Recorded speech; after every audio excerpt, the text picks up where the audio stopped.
सुप्रभातम।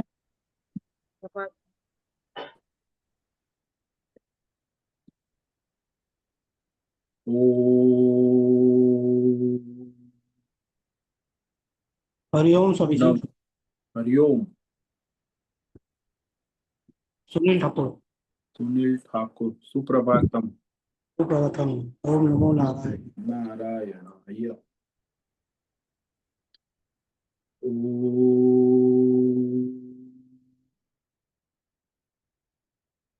ओम नमो भगवते वासुदेवाय। ओम नमो भगवते वासुदेवाय। ओम नमो भगवते वासुदेवाय। ओम नमो भगवते वासुदेवाय। ओम नमो भगवते वासुदेवाय। ओम नमो भगवते वासुदेवाय। ओम नमो भगवते वासुदेवाय। ओम नमो भगवते वासुदेवाय। ओम नमो भगवते वासुदेवाय। ओम श्री परमात्मने नमो नमः। ओम गणपतये नमो नमः। ओम शं सरस्वत्यै नमो नमः। ओम गुरुभ्यो नमो नमः। ओम सहनाववतु सहनौ भुनक्तु सह वीर्यं करवावहै तेजस्विनावधीतमस्तु मा विद्विषावहै। ओम शांति शांति शांति। सदाशिव समारंभां शंकराचार्य मध्यम अस्मदाचार्य पर्यन्तां वंदे गुरु परंपरां। ओम तत्सत। आप सभी ऑनलाइन नेटवर्क पर उपस्थित भगवत गीता श्रवण साधकों को आज ऋषिकेश से हमारा प्रातः का अभिवादन, अभिनंदन, अभिवंदन। हरि ही ओम, हरि ही ओम, हरि ओम। हम सबको आज का यह दिव्य दिन, जो तन मन धन जन देश काल विषय वस्तु परिस्थिति अवस्थाओं से युक्त यह क्षेत्र आध्यात्मिक भौतिक दैवी व्यष्टि समष्टि सभी को अपने अपने वर्तमान जन्म और पूर्व जन्मों में किए गए संचित सात्विक राजसी तामसी कर्म, धर्म अधर्म मिश्र कर्म, सकाम निष्काम कर्मों के पके हुए फल स्वरूप में वर्तमान में आज सभी को अपने अपने प्रारब्ध अनुसार परमेश्वरी अचिंत्य योग माया के माध्यम से तन मन धन जन देश काल विषय परिस्थिति अनुसार प्रसाद स्वरूप में प्राप्त हुआ है। अतः आज का यह दिव्य दिन परमार्थ हेतु निष्काम सेवा यज्ञ, देव यज्ञ, ऋषि यज्ञ, पितृ यज्ञ, मानवता यज्ञ, भूत प्राणी यज्ञ, सात्विक दान, शारीरिक वाचिक मानसिक तप, निष्काम कर्मयोग, ध्यान योग, भक्ति योग, ज्ञान योग, साधना, स्वाध्याय, वेद शास्त्रों का अध्ययन, अध्यापन, उपासना, आराधना के लिए समर्पित करे और करवा। आज विक्रम संवत 2082 आश्विन मास कृष्ण पक्ष की पंचमी तिथि, जो सायं 4:42 7:42 उसके बाद षष्ठी तिथि लग जाती है। आज रोहिणी नक्षत्र है। ये रात्रि 7:19 तक है। उसके बाद मृगशिरा नक्षत्र लग जाता है। आज शनिवार है, शनि देव की आराधना उपासना का दिन है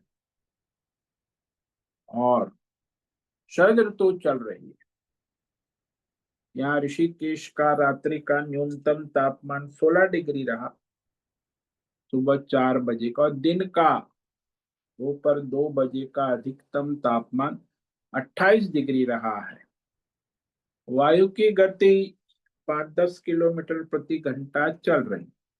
ईस्वी सन 2025, 11 अक्टूबर, 11th अक्टूबर 2025, सैटरडे।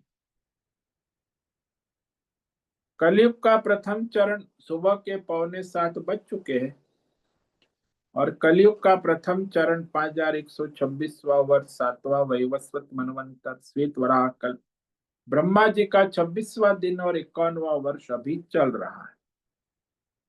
तो ऐसे अनंत कोटि ब्रह्मांडीय परमेश्वरी अचिंत्य योग माया में हमारा यह एक ब्रह्मांड, इस ब्रह्मांड में ये पृथ्वी लोक में समुद्र के ऊपर जम्बू द्वीप में वैदिक राष्ट्र भारत में उत्तर हिमालय प्रांत में उत्तराखंड राज्य में टिहरी जिले हिमालयन शिवालिक पर्वतमाला के अंतर्गत मणिकुट पर्वत के ऊपर नीलकंठ महादेव के साथ ऋषिकेश नगरी में मुनि की रेती प्रांत में शीशम जाड़ी औदुबाड़ा आश्रम के सी ब्लॉक पहले माले से 5 नंबर कमरे से गंगा किनारे से हम स्वामी उत्तमानंद सरस्वती भगवत गीता के आचार्य शिष्य स्वामी चिन्मयानंद सरस्वती महाराज चिन्मय मिश्र कैवल्याद्वैत वेद व्यास भगवतपाद शंकराचार्य की श्रृंगेरी संन्यास परंपरा से शिक्षित दीक्षित सनातन वैदिक भारतीय हिंदू धर्मानुसार संपूर्ण भगवत गीता ज्ञान यज्ञ ऑनलाइन चैतन्यमय जीवंत लाइव प्रसारण जूम एवं यूट्यूब के अंतर्गत व्याख्यान माला में अध्याय 13 क्षेत्र क्षेत्रज्ञ विभाग योग के श्लोक नंबर 31 पर संस्कृत एवं हिंदी में व्याख्यान करेंगे। दिव्य पवित्र सरल व्यावहारिक सटीक पूर्ण वर्ण अक्षर पद वाक्य पंक्ति श्लोक अध्यायों की संगति संधि अन्वय शब्दार्थ वाक्यार्थ भावार्थ रहस्यार्थ तत्वार्थ के यथार्थ तात्पर्य सहित वैदिक शास्त्र वेद व्यास साहित्य शंकर भाष्य एवं परंपरागत सन्यासी आचार्यों की टीका टिप्पणी सहित आज का यह भगवत गीता व्याख्यान करेंगे। कृपया आप सभी श्रद्धा भक्ति ध्यान से परिपूर्ण होकर के यह दिव्य श्रवण साधना करें। इसमें से कुछ ग्रहण करे, कुछ धारण करे, कुछ अपने जीवन में चरितार्थ करे और उसमें निरंतरता लाए। अपनी अपनी आध्यात्मिक भौतिक दैवी अशांति द्वंद्व मोह विक्षेपों से रहित होकर के और धार्मिक अशास्त्रीय भ्रम भ्रांतियों से रहित होकर के अपने अपने शरीर इंद्रिय प्राण मन वचन कर्म से एक रूप एकाग्र होकर के अपने श्रवण साधना कर अपने अपने आध्यात्मिक भौतिक दैवी अशांति द्वंद्व मोह विक्षेपों से रहित होकर के और धार्मिक अशास्त्रीय अवैदिक परंपरा और भ्रम भ्रांतियों से रहित होकर के अपने अपने शरीर इंद्रिय प्राण मन वचन कर्म से एक रूप एकाग्र होकर के शुद्ध सात्विक सूक्ष्म भगवत विवेक बुद्धि करें। वेद शास्त्र एवं आचार्य परंपरा अनुसार विवेक करे और करवा। ओम तत्सत। ओम ओम ओम। तो कल हमने श्रीमद् भगवद गीता अध्याय 13 के श्लोक नंबर 31 पर विवेक विचार किया था, जिसमें भगवान जो स्वगत भेद रहित परमात्मा तत्व का निरूपण करते हैं अनादित्वात् निर्गुणत्वात् परमात्मायमव्ययः शरीरस्थोऽपि कौन्तेय न करोति न लिप्यते। कौन्तेय भगवान कह रहे कुंती के बेटे सुनो सुनो सुनो। परमात्मा तत्व अनादित्वात् अनादि है, यानी जिसका कोई मूल कारण नहीं है, जो सबका कार्य कारण है लेकिन उसका कोई कार्य कारण नहीं है। सबका मूल कारण अनादित्वात् निर्गुणत्वात्, ये त्रिगुणी माया से रहित है, निर्गुण होने से। और अयम अव्ययः, और अविनाशी, अक्षय, अपरिवर्तनशील। परमात्मा, ये परमात्मा के तीन विशेषण दिए। कहाँ रहते हैं? बोले शरीरस्थम, ये आपके स्थूल सूक्ष्म कारण शरीर में उपस्थित, तीनों अवस्था में उपस्थित, जागृत स्वप्न सुषुप्ति। और वास्तव में वह साक्षी चैतन्य न कुछ करता है न कुछ कराता है, और किसी भी कर्म और फल के बंधन में बंधता नहीं, न लिप्यते, लिप्त नहीं होता, यानी बंधन में नहीं आता, मुक्त रहता है। अच्छा, वो कैसे मुक्त रहता है? बोले सभी में उपस्थित रहकर, सभी को प्रकाशित करके सबसे मुक्त रहे। जैसे बिजली का करंट है, आपके कमरे में सभी उपकरणों में उपस्थित होकर उपकरणों से लिप्त नहीं होता। उपकरण अपने अपने कार्य करते, इलेक्ट्रिक करंट कुछ करता नहीं, केवल उपस्थिति मात्र से बल्ब, ट्यूबलाइट, पंखे, गीजर, हीटर सबको उनकी शक्ति के अनुसार प्रकाशित करता है। तो वहां बल्ब में प्रकाश की उत्पत्ति स्थिति लय होती है, बल्ब की भी उत्पत्ति स्थिति, लेकिन बिजली के करंट में उत्पत्ति स्थिति लय नहीं, वो अखंड प्रकाशित करती। इसीलिए परमात्मा ने ये जो तीन श्लोक कहे, 29, 30 और 31, इसमें ये तीन प्रकार के भेद, सजातीय, विजातीय और स्वगत, ये सारे भेदों से रहित परमात्मा तत्व का निरूपण किया है।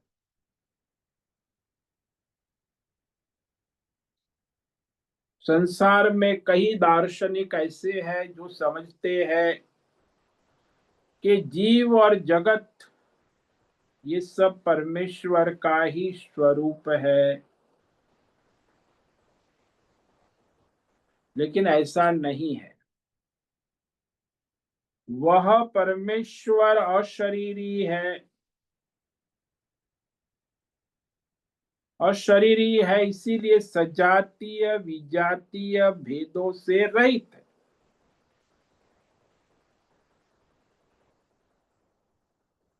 जैसे संसार में हम देखते हैं सजातीय भेद में कि जीव भी चेतन है और ईश्वर भी चेतन, ये सजातीय भेद हो। जीव अंश है, ईश्वर ईश्वर है। ऐसा परमात्मा में जीव और ईश्वर का भेद नहीं है, व्यष्टि समष्टि का भेद नहीं है। तो विजातीय भेद भी नहीं है कि जीव जड़ है और ईश्वर चेतन है, ऐसा भी भेद नहीं। और स्वगत भेद भी नहीं है परमात्मा में, कि परमात्मा में ब्रह्मा विष्णु महेश तीन अलग अलग भेद है, स्वगत भेद भी नहीं।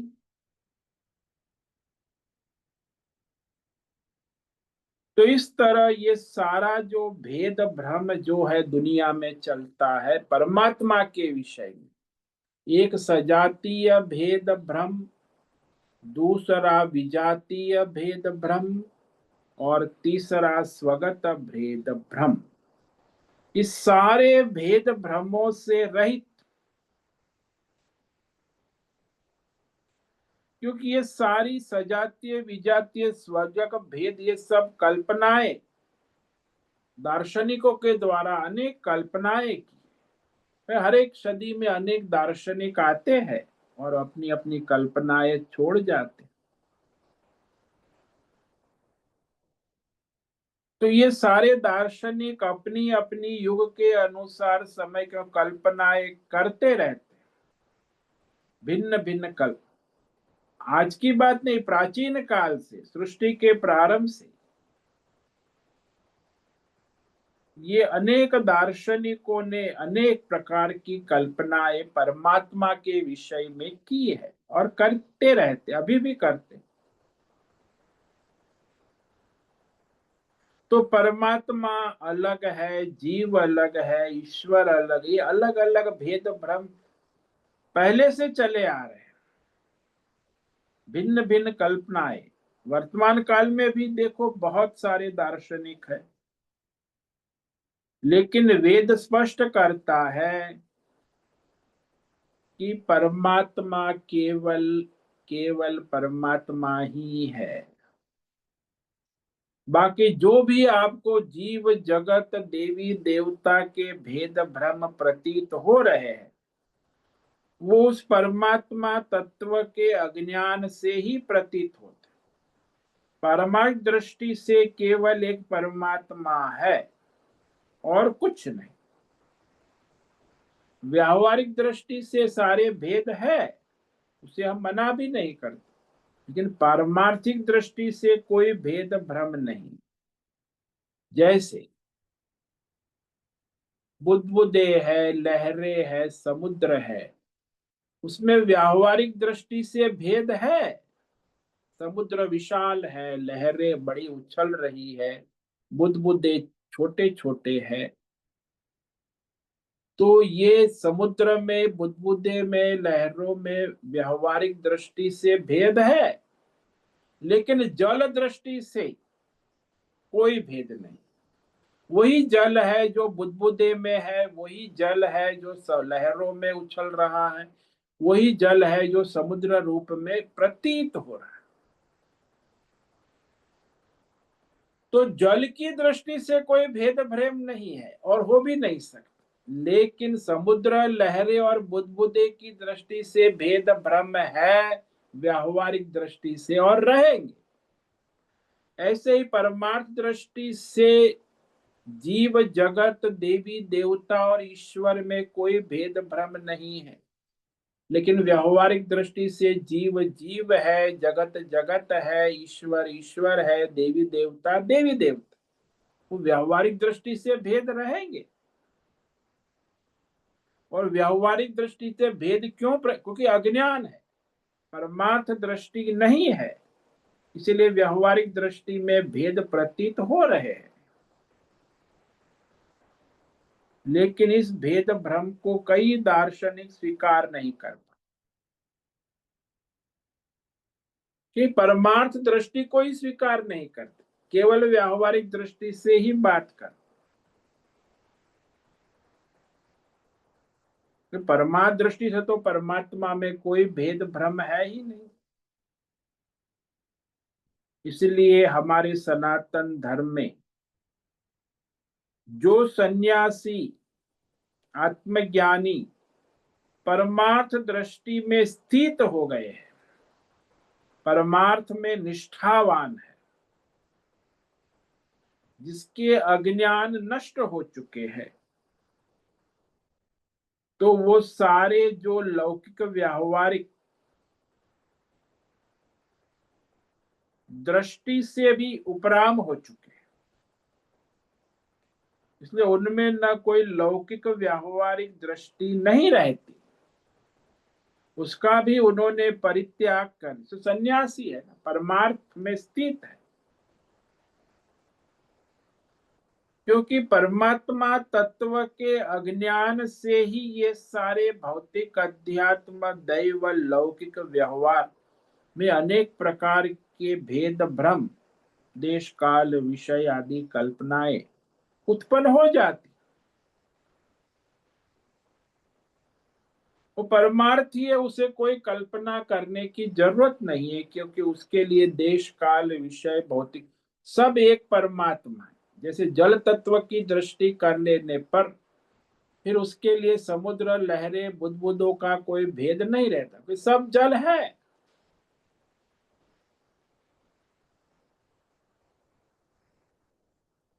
तो यहाँ संसार में जितने भी भेद भ्रम है वो व्यावहारिक दृष्टि से है और रहेंगे, लेकिन पारमार्थिक दृष्टि से कोई भेद भ्रम नहीं है।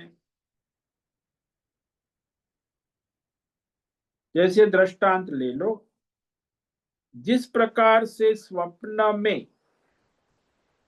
से मनुष्य जब जगता है, उठता है, तो एक मनुष्य सुबह उठकर बड़ा खुश होता है।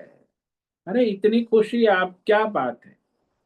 बोले आज तो मैं सपने में बढ़िया सपना देखा। मैं एक राज्य का राजा था, राज सिंहासन पर सोने के मुकुट धारण करके बैठा, बड़ी खुशी हुई। सपने में मैं राजा बन गया था, बहुत बढ़िया स्वप्न देखा।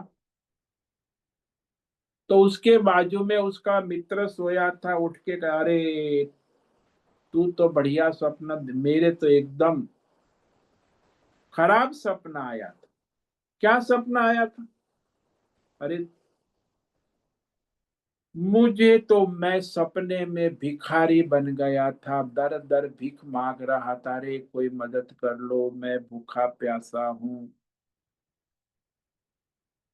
तो उठ के बड़ा दुखी हो गया, अरे मैं सपने में भिखारी बन गया था, बड़ा दुख उठा रहा था, बहुत खराब सपना देखा, सपने में मैं भिखारी बन गया था।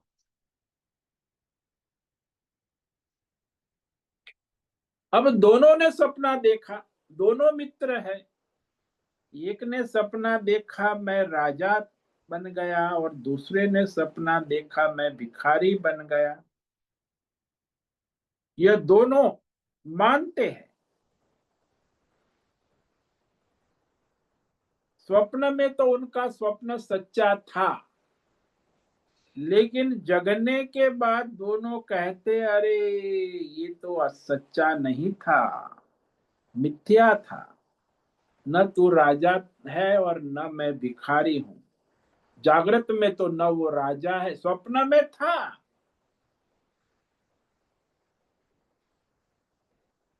तभी तो उसको स्वप्न कह रहे हैं ना। तो कई लोग प्रश्न पूछा, रहे महाराज मैंने स्वप्न देखा था, बहुत खराब स्वप्न था, उसका रहस्य क्या है, उसका कारण क्या? अरे भाई, स्वप्न है, मिथ्या है, उसका कारण रहस्य क्या है? कोई मतलब ही नहीं। जो है ही नहीं, मिथ्या है, उसका कारण क्या हो सकता? मिथ्या ही होता। मिथ्या का कारण मिथ्या, का कार्य भी मिथ्या है, कारण भी मिथ्या है, असत है।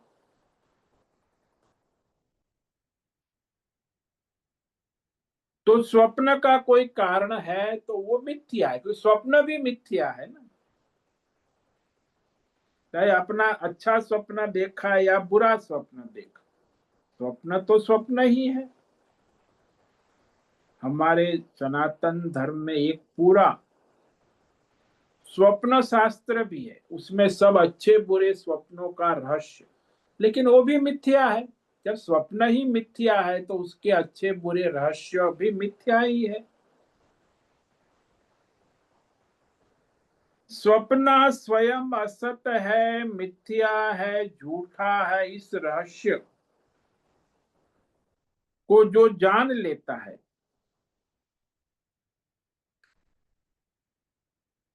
क्योंकि वहां वास्तव में कुछ है ही नहीं।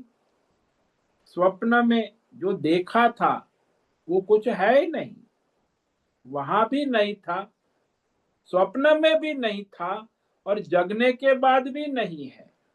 दोनों जगह नहीं है, कुछ नहीं है, मिथ्या। फिर भी संसार में कहते हैं मैंने स्वप्न देखा।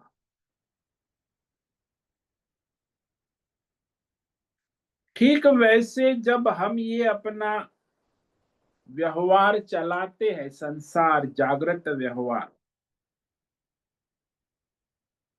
तो जो आत्मज्ञान निष्ठ है, जो परमार्थ में जिसकी बुद्धि स्थित है, यानी जिसे आत्मज्ञान हो गया है और उसका अज्ञान समझ समझ नष्ट हो गया, तो अज्ञान से उपराम हो गया है, परमात्मा भाव में स्थित है, आत्मज्ञान में स्थित है, उसके लिए जागृत अवस्था भी स्वप्न समान है। जागृत में प्रारब्ध के अनुसार कुछ अच्छा हुआ या बुरा हुआ, जो भी हुआ वो असत और मिथ्या ही है।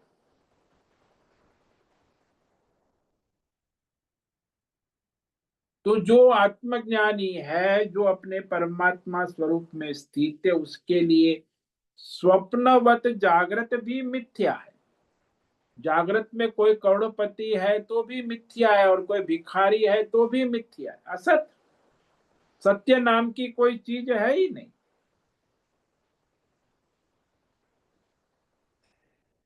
क्योंकि मिथ्या होता है वो वास्तव में होता ही नहीं है ना, केवल आभास और प्रतीति मात्र होती। जैसे स्वप्न हमें अच्छा दिख गया तो क्या फर्क पड़ता है, और स्वप्न बुरा दिखे, जगने के बाद उसका कोई प्रयोजन, स्वप्न में है लेकिन जगने के बाद उसका कोई प्रयोजन नहीं रहता। वास्तव में स्वप्न है ही नहीं। तो दिख रहा है इसका मतलब ये नहीं कि है। कोई भी चीज दिख जाने से उसका कोई महत्व नहीं हो जाता। जैसे आपको रस्सी में सांप दिख गया तो क्या वहां सांप है? अरे रस्सी है। और यदि आपको रस्सी में मोतियों की माला दिख गई तो क्या मोती की माला वहां है? केवल रस्सी है। तो रस्सी में दिखा हुआ सांप हमें डस नहीं सकता, और रस्सी में दिखी हुई माला हमें कोई लाभ नहीं पहुंचा सकती, क्योंकि मिथ्या है, असत है, केवल दिखता है। ठीक इसी प्रकार अज्ञान से कल्पित त्रिगुणात्मक माया के द्वारा कल्पित ये सारा संसार, स्थूल सूक्ष्म कारण शरीर, जागृत स्वप्न सुषुप्ति के सारे व्यवहार, देश काल विषय भौतिक अध्यात्म दैव व्यवहार, वास्तव में मिथ्या है, असत है। तो हमें वो ना कोई लाभ पहुंचा सकते हैं ना हानि पहुंचा सकते। स्वप्न का कोई भी विषय हमें लाभ हानि नहीं पहुंचा सकता। ऐसे ही जागृत में जो आत्मज्ञानी है उसे संसार में कोई लाभ हानि अपने में या दूसरों में नहीं दिखती।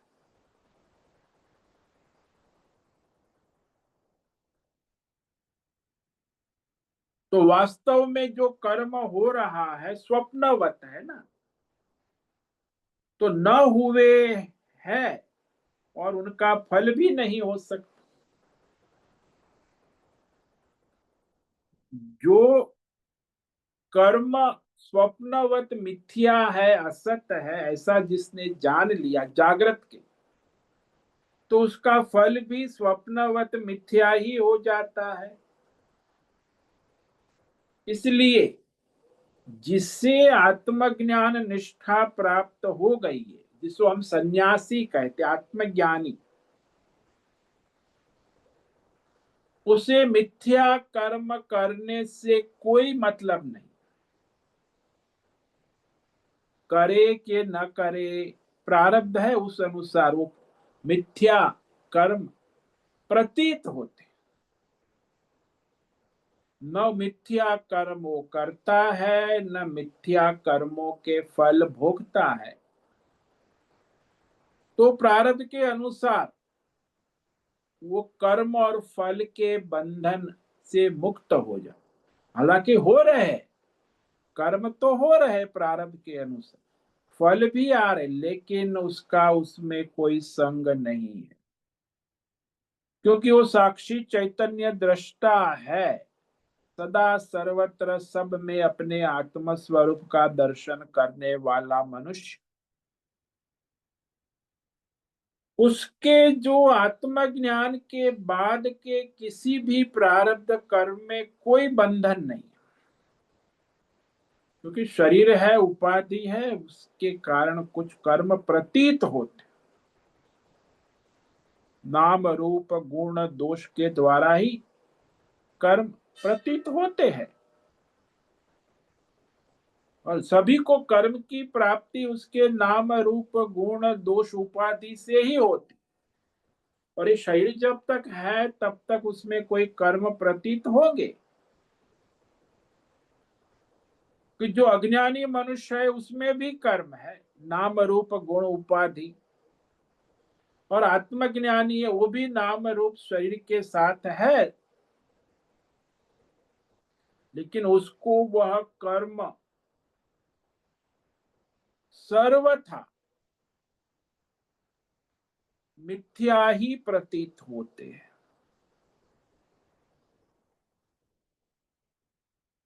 और जो अज्ञानी मनुष्य है उसे सत्य प्रतीत होता है। जिसको संसार और संसार के कर्म और शरीर सत्य प्रतीत होता है, उसे अपने कर्म में अधिकार है। और जिसे मिथ्या प्रतीत होता है उसे कर्म में अधिकार नहीं है। कि जिसको कामना है, संसार जिसके लिए सत्य है, जो भूतकाल भविष्य वर्तमान देश काल विषय को सत्य मानता है, उससे तो कर्म भी है और फल भी है।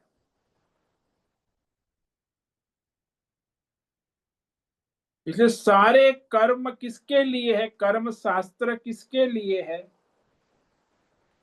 कि जो अज्ञानी है, जो अपूर्ण अपने को मानता है और वो अहंकार से कामना करता है, उसके लिए सारे कर्म है, पाप पुण्य धर्म अधर्म साधना उपासना सब। अज्ञानी के लिए कर्म भी है, उपासना भी है।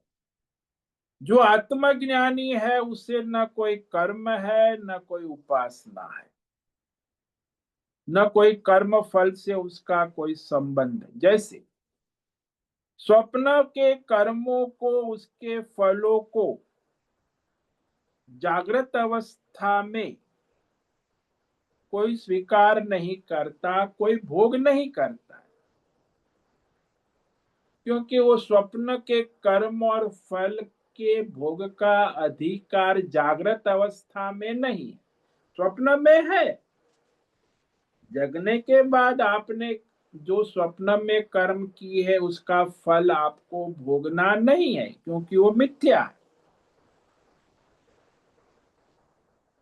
इसलिए जो अज्ञानी है, कामना वाला है, वही कर्म करता है और फल भोगता है।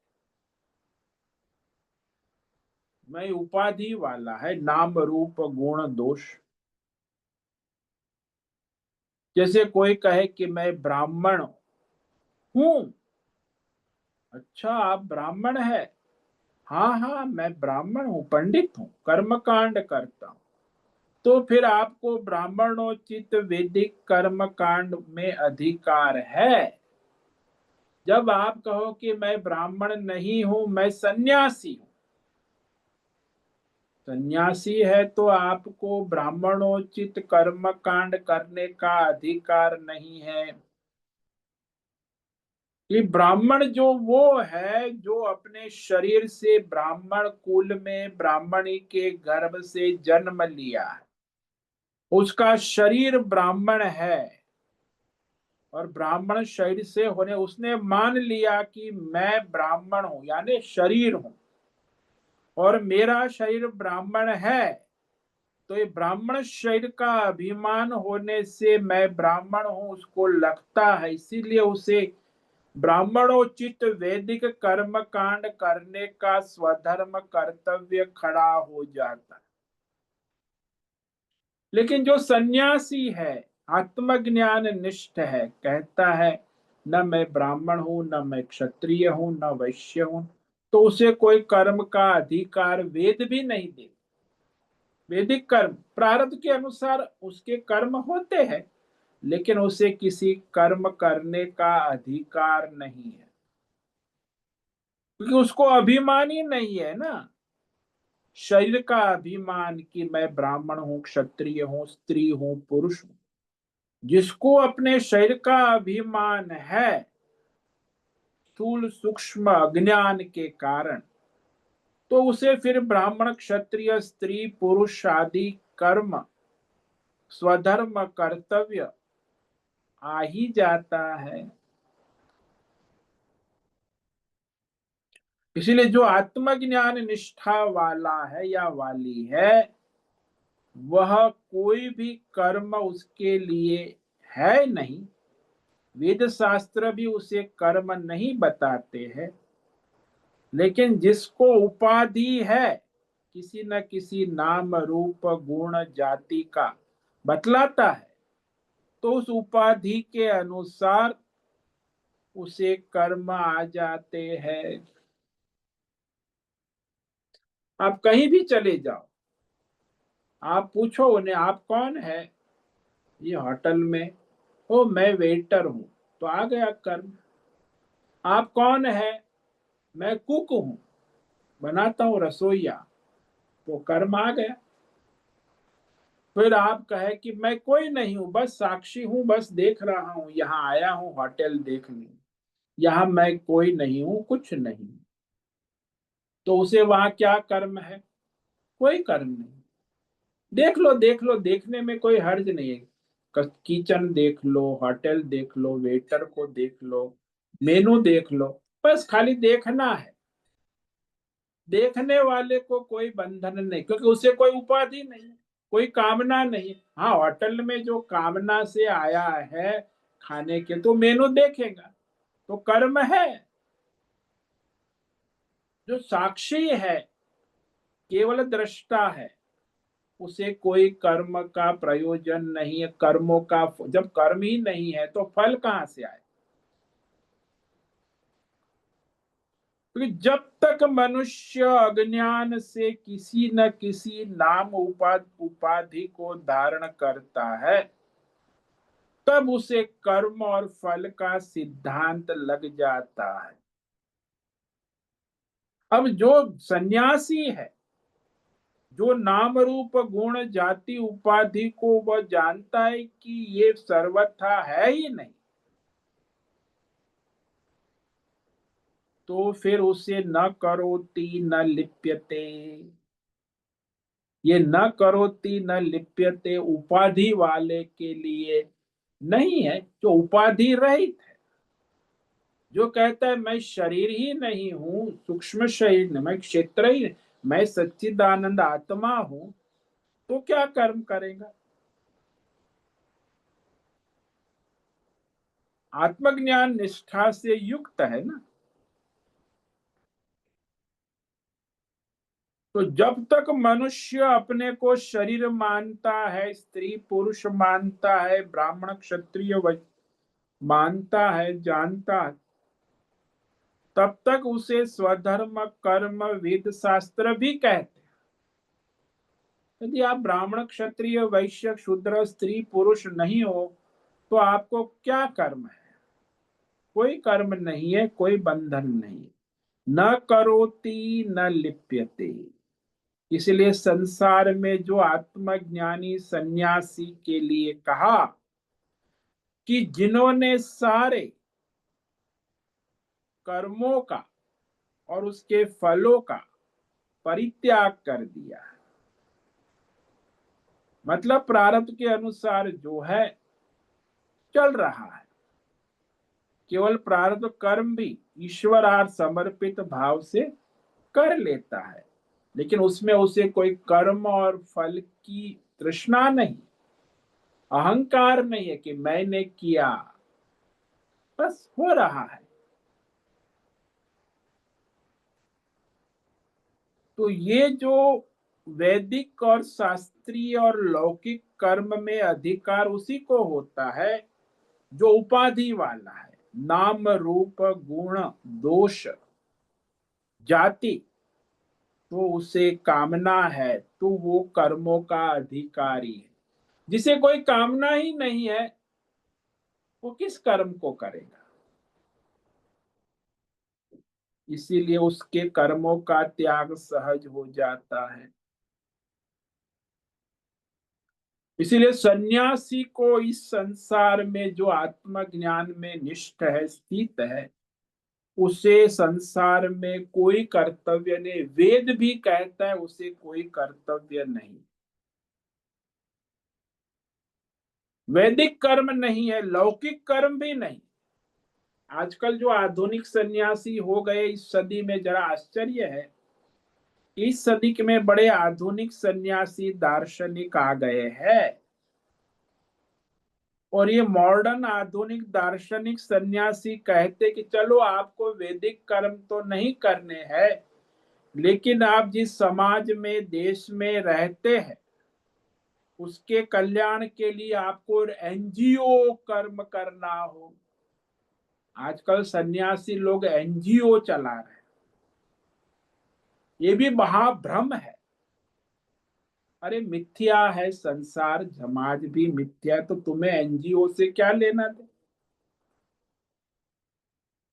लेकिन ये कहते हैं आजकल जो सन्यासी, मॉडर्न सन्यासी जिसको हम कहते हैं ना, पाश्चात्य प्रभाव में पड़े हुए, तो ये इस सदी में जो अंग्रेजी एजुकेशन वाले पढ़े लिखे जो सन्यासी है उनकी ये बुद्धि भ्रमित है। वो कहते हैं हमारा समाज के प्रति लौकिक कार्य एनजीओ को छोड़ना नहीं, इसलिए वो एनजीओ शुरू कर देते, करते रहते मरते तक। तो वो क्या आत्मचिंतन में स्थिति में कैसे होंगे? उनके लिए तो शरीर भी सत्य है, संसार भी मिथ्या कहाँ होगा? कहते हैं वे लोग कि जिस समाज में, जिस देश में हमारा जन्म हुआ है उस समाज देश के लिए हमारा कर्तव्य है। अरे भाई, जब शरीर ही नहीं है, समाज ही नहीं है, तो कर्तव्य है। लेकिन वो कहते हैं आज के मॉडर्न सन्यासी, तुम्हारा कर्तव्य है इसलिए एनजीओ करो। और उनके जो लोग ग्रंथ पढ़ते हैं ना, वो इस प्रकार मोहित हो जाते और एनजीओ चलाते। कल ही एक ब्रह्मचारी ने मुझे कहा, मैंने कहा महाराज हमें समाज सेवा करनी हो, अरे मेरे तुम साधु हो, सत्संग करो, गीता उपनिषद बस, और अपनी भोजन करो प्रारब्ध के अनुसार। तुम्हें समाज का ठेका लेके रखा है, देश क्या तुम्हारे हाथ? ईश्वर को समर्पित कर दो, तुम अपना भजन करो।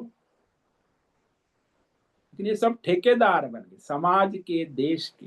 अरे तुम क्या कर सकते? तुम तो फंस गए, समष्टि अहंकार में फंस गए। और ऐसे लोगों के ग्रंथ पढ़ के आज बड़े बड़े हमारे सनातन धर्म में बड़ा दूषण आ गया कि सन्यासी को भी स्वधर्म है, कर्तव्य। अरे भाई, सन्यासी ये आत्मज्ञान भगवत चिंतन करेगा, कराएगा। तो आप तो संसार और समाज को मानते हैं, तो आप शरीर को भी मानते हैं। तो शरीर और संसार कोई अलग चीज तो नहीं है, इसलिए आप तो शरीर और संसार के बंधन में आ गए। जब शरीर ही नहीं है तो संसार कहां से रहेगा?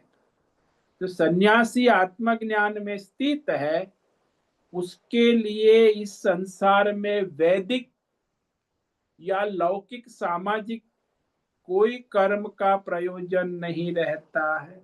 हाँ, प्रारब्ध है, उस अनुसार वो चेष्टा करता है, बाकी कोई प्रयोजन नहीं। तो आज के इस सदी में हमारे सनातन धर्म में ये जो एनजीओ वाले सन्यासी आ गए ना, बड़ा दूषण फैलाया। अरे भाई, सन्यासी है तो फिर आप केवल आत्मचिंतन करो, आत्मा की बात करो, परमात्मा में स्थित रहो, दूसरे साधक को परमार्थ में लगाओ। ये तो उल्टी गंगा। सबको अरे सेवा करो, एनजीओ हॉस्पिटल चलाओ, स्कूल चलाओ। वो सन्यासी घूमते रहते, मैं देखता हूँ हजारों लाखों सन्यासी, हॉस्पिटल और स्कूल और ये एनजीओ। अरे भाई, तुम सन्यासी हो, तुम्हें क्या लेना देना है? तुम शरीर हो, ये तुमने सिद्ध कर दिया। तुम आत्मा परमात्मा हो नहीं।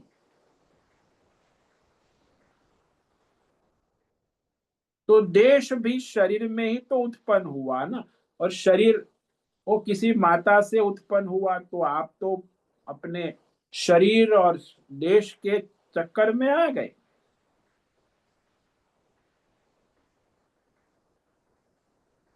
तो हम साक्षी चैतन्य आत्मा है, जिसका जन्म नहीं हुआ, जिसके लिए कोई संसार नहीं है, उसको आपने संसारी बना दी।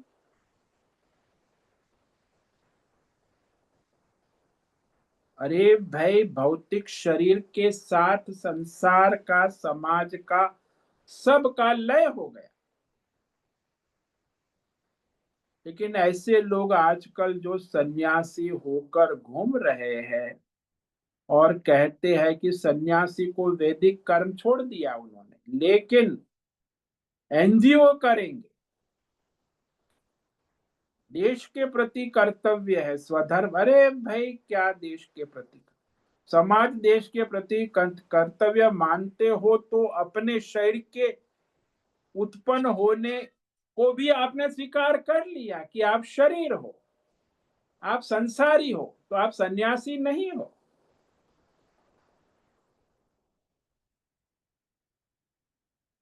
तो एक देश में रहने वाला मानते हो, अपने शरीर को मानते हो, सब मानते हो कि मैं ब्राह्मण क्षत्रिय हूं। अरे तो फिर आप एनजीओ चला, फिर वैदिक धर्म के अनुसार अपना स्वधर्म करो ना। नहीं नहीं, हम जाति को नहीं मानते, ब्राह्मण क्षत्रिय वैश्य शूद्र ये जाति को नहीं मान, हम तो राष्ट्र को समर्थ। अरे भाई, तुम जाति, आज तो एक हमारे देश की संस्था है देशवादी राष्ट्रवादी, पूरे वैदिक धर्म के विरुद्ध चल रहे और कहते हैं हम वैदिक धर्म की रक्षा कर रहे हैं। जाति को नहीं मानते, समाजवाद और राष्ट्र, राष्ट्र सर्वोपरि है, समाज सर्वोपरि है। तो ये सारा जो भ्रम है, तो फिर वो अज्ञान है, देह अभिमान है, आत्मानुभूति नहीं है। अपने को ब्राह्मण क्षत्रिय वैश्य शूद्र है तो आप शरीर है। अब आप सन्यासी है तो आप ना ब्राह्मण है, न क्षत्रिय है, न वैश्य है, न शूद्र है। इसका मतलब ये हुआ कि आपकी आत्म स्वरूप में स्थिति नहीं हुई है, आप अभी व्यष्टि समष्टि भ्रम में है।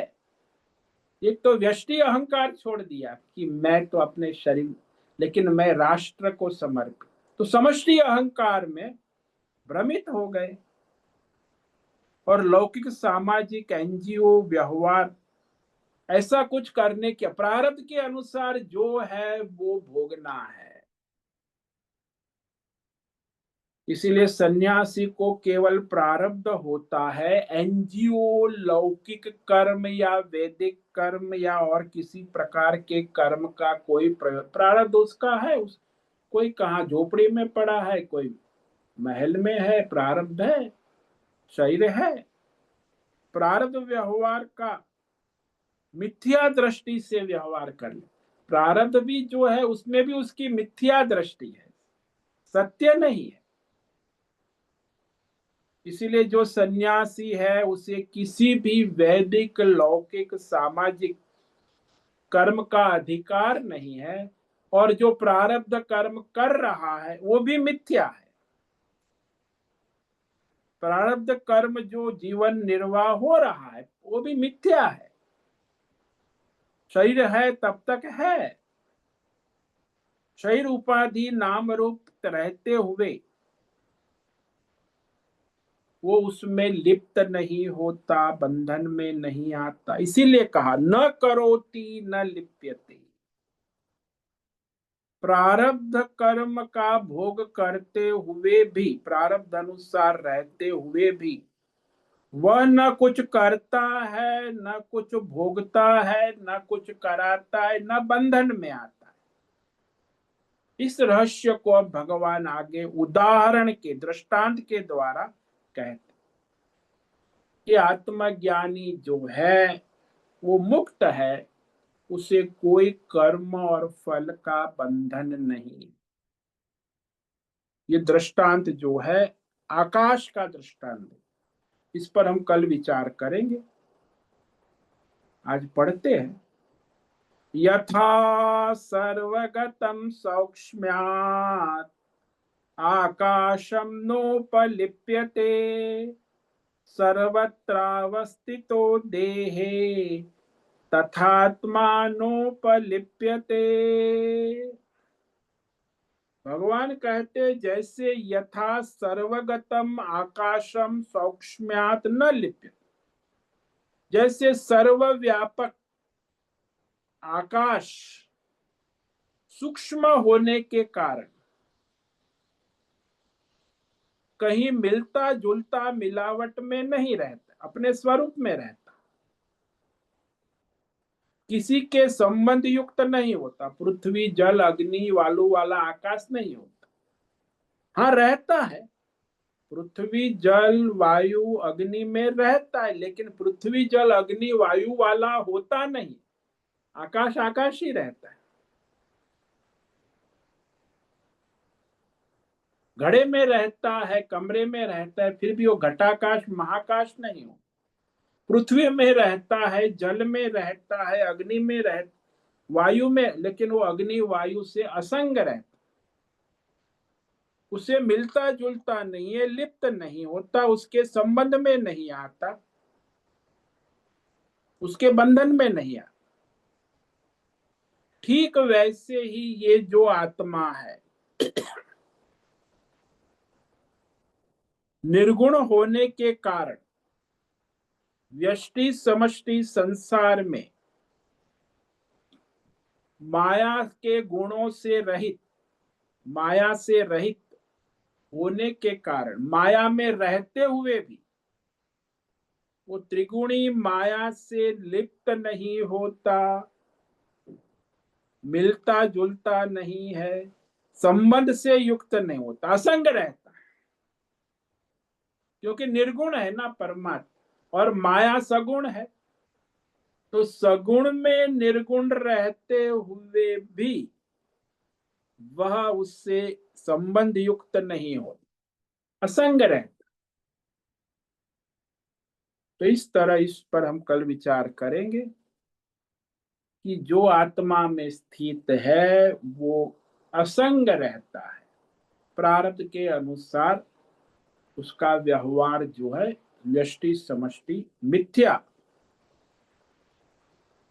होता है, उससे उसका कोई संबंध नहीं रहता है। तो आज हमने जो ये श्लोक किया, इसमें भगवान ने स्पष्ट कर दिया कि जो आत्म तत्व है परमात्मा, अनादि होने से निर्गुण, त्रिगुणी माया से रहित होने से और अविनाशी अक्षय होने से, अपरिवर्तनशील होने से परमात्मा शरीर और संसार में स्थित होने पर भी वास्तव में इस शरीर और संसार में कुछ नहीं करता है और उससे लिप्त नहीं होता, उससे मिलता जुलता नहीं है, उससे कोई संबंध नहीं रखता है, असंग रहता। ठीक वैसे ही कहा ना कि जो संसार में आप देखते हो कि कोई भी आकाश सब में रहता है लेकिन किसी के साथ लिप्त नहीं होता, बंधन में नहीं आता, असंग ही रहता है। बड़ा सटीक दृष्टांत भगवान दे रहे आकाश का, आकाशवत। इस पर विवेक विचार करेंगे। ओम नमो नारायणाय, ओम नमो नारायणाय, ओम नमो नारायणाय, ओम नमो नारायणाय, ओम नमो नारायणाय। कायेन वाचा मनसेन्द्रियैर्वा बुद्ध्यात्मना वा प्रकृते स्वभावात् करोमि यद्यत् सकलं परस्मै नारायणायेति समर्पयामि। ओम सर्वे भवन्तु सुखिनः, सर्वे सन्तु निरामयाः, सर्वे भद्राणि पश्यन्तु, मा कश्चित् दुःखमाप्नुयात्। अस्तु मा सद्गमय, तमसो मा ज्योतिर्गमय, मृत्योर्मा मृतंगमय। ओम पूर्णमद पूर्णमिदं पूर्णात् पूर्णमुदच्यते पूर्णस्य पूर्णमादाय पूर्णमेवावशिष्यते। ओम शांति शांति शांति। शंकरं शंकराचार्यं केशवं बादरायणं सूत्र भाष्य कृतौ वंदे भगवन्तौ पुनः पुनः। ईश्वरो गुरुरात्मेति मूर्ति भेद विभागी व्योमवद्व्याप्तदेहाय दक्षिणामूर्तये नमो नमः। ओम गुं गुरुभ्यो नमो नमः। ओम तत्सत् ब्रह्मार्पणमस्तु। ओम ओम ओम।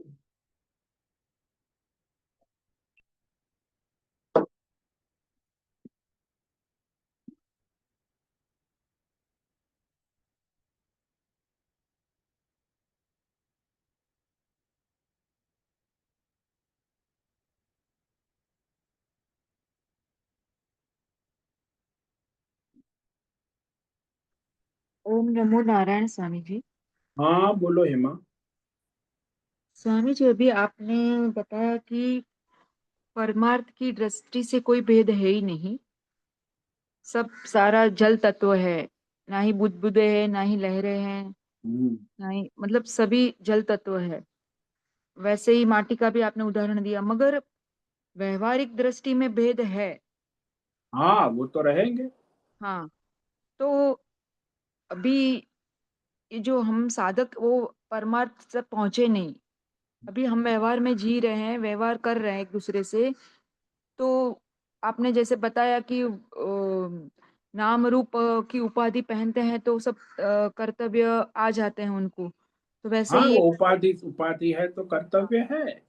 हाँ, तो वो कर्तव्य कर्म करते हुए हमें कर्ता और भोक्ता भाव नहीं रखना है, तब जाके वो परमार्थ के तक पहुंच पाएंगे ना। नहीं ऐसा नहीं है, आप अपना स्वधर्म कर्तव्य निष्काम भाव से करोगे तब परमार्थ की ओर बढ़ोगे, सकाम भाव से करोगे तो नहीं जा पाओ। हाँ, निष्काम भाव यानी कर्ता भाव रखना नहीं है, भोक्ता भाव नहीं रखना है हाँ वो सब। भगवान को समर्पित भाव से करोगे तब, नहीं हाँ तो परमार्थ शुरू ही नहीं होगा। हाँ, तो तो जो भी वो कर रहे हो यात्रा। प्रारब्ध के हम्म, अनुसार वर्तमान में वो निष्काम भाव से समर्पित भाव से करोगे तो फिर इसमें से बाहर निकलने तो इसी पचड़े में पड़े रहोगे। तो ये भेदभाव वाले व्यवहारिक जीवन में भी हमें भेद नहीं देखना है ना। हाँ भगवत भाव से अपना स्वधर्म प्रारब्ध के अनुसार करना है। कि हम भगवान की सेवा कर रहे हैं, परमार्थ दृष्टि बनाए रखना।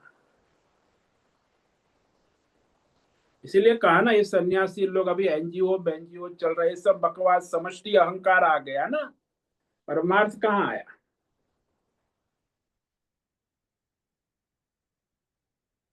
इसीलिए वैदिक और लौकिक जो भी प्रारब्ध है, कर्म है, वो ईश्वर को समर्पित भाव से करेंगे, तभी आप परमार्थ की ओर आगे बढ़ेंगे, योग्यता बनेंगी, नहीं तो नहीं बनेंगी। तो ये तो जो कर्म करते हैं ये बाह्य दृष्टि से दूसरे को नहीं पता चलता है, मगर हमें पता चलेगा कि हम कौन से भाव से कर रहे हैं। हाँ, वो आप ही तो, आपका अंतःकरण है, आपने सकाम भाव से किया है, निष्काम भाव से किया है, आपका संकल्प क्या है आप जानो। हम्म। दूसरे को पता कैसे चलेगा। हाँ, वो दूसरे को तो, पता चलेगा कि ये व्यवहार ही कर रही है, मगर हाँ, हमें ये तो ध्यान अपना, नहीं। हम अपने हम्म। ईश्वर को समर्पित भाव से कर रहे हो, हम जानते, वो लोग थोड़ी हम्म। जानने हैं। हम्म। निष्काम सकाम है वो तो हमें ही पता चलेगा, दूसरे लोग अनुमान कर सकते हैं कि ये हम्म। निष्काम भगवान की सेवा कर रही है, लेकिन वास्तव में तुम्हें ही पता चले कि तुम निष्काम हो कि सकाम हो। और निष्काम भाव अगर धीरे धीरे अपने अंदर आ रहा है तो उसका वो प्रमाण क्या, मतलब कैसे पता चलता है? उसमें ये प्रमाण है कि आपका जो विवेक दृढ़ हो रहा है, तो संसार की ये जो मोह माया हिसाब किताब मेरा तेरा ये कम होने, वैराग्य हम्म। प्रकट होते रहेंगे। हम्म। हम्म। निष्काम है तो वैराग्य आएगा, सकाम है तो राग द्वेष आएगा। हम्म।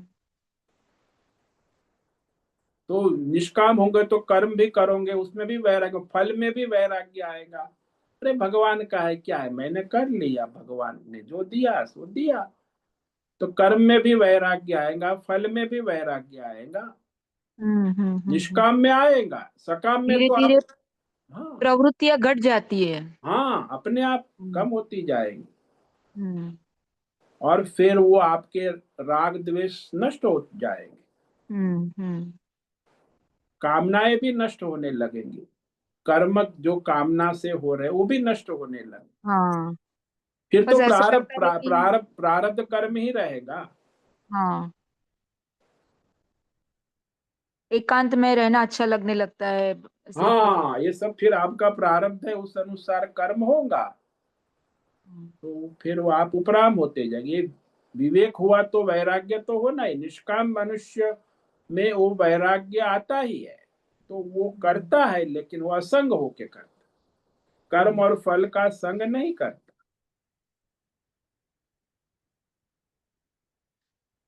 हाँ, तो ये तो नित्य आत्मनिरीक्षण करना है हमें। हाँ, व्यष्टि समष्टि अहंकार, ये भी मैंने कहा ना, आजकल ये हाँ। एनजीओ और हाँ। हाँ। सामाजिक अहंकार बड़ा बढ़ गया है ना। हम्म। अरे तुम्हें क्या ठेका लेके रखा है, मूर्ख है।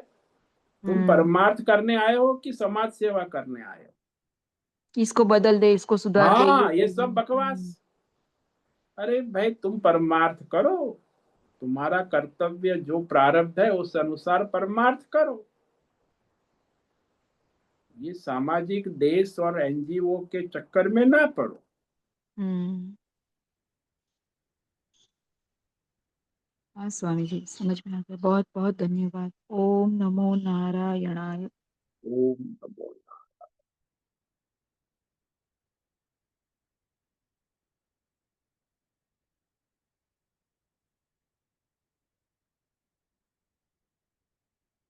ठीक है, आज उपस्थित है प्रकाश आनंद दोषा, होस्ट है राय बहादुर कपूर, अजय रत्न पारखी, अनुराधा जेठे, भद्रेश पड़िया, बीना चितलिया, मोहन,